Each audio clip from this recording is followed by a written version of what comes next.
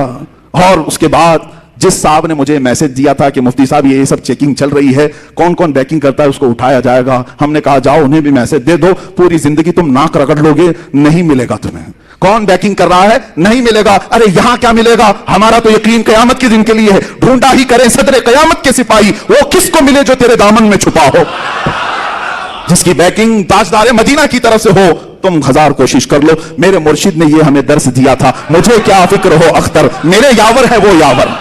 مجھے کیا فکر ہو اختر, میرے یاور ہے وہ یاور. بلاؤں کو جو خود گرفتار بلا کر دیں. اور ان کے دادا امام اہل سنت فاضل بریلوی نے ہم سب کو یہ میسج دیا تھا, خوف نہ رکھ رضا ذرا, تو ہے عبد مصطفیٰ. خوف نہ رکھ رضا ذرا, تو ہے عبد مصطفیٰ. عبد مصطفیٰ کس کو کہتے ہیں, غلام رسول کو کہتے ہیں. جب تو کہہ رہا ہے میں مصطفیٰ کا غلام ہو, نبی کا غلام ہو, نبی کا غلام جو ہوتا ہے وہ جنگلوں کے شیروں سے بھی نہیں ڈرتا, ان کتوں سے کیسے ڈرے گا. اعلیٰ حضرت فرماتے ہیں خوف نہ رکھ رضا ذرا, تو ہے عبد مصطفیٰ, تیرے لیے امان ہے, تیرے لیے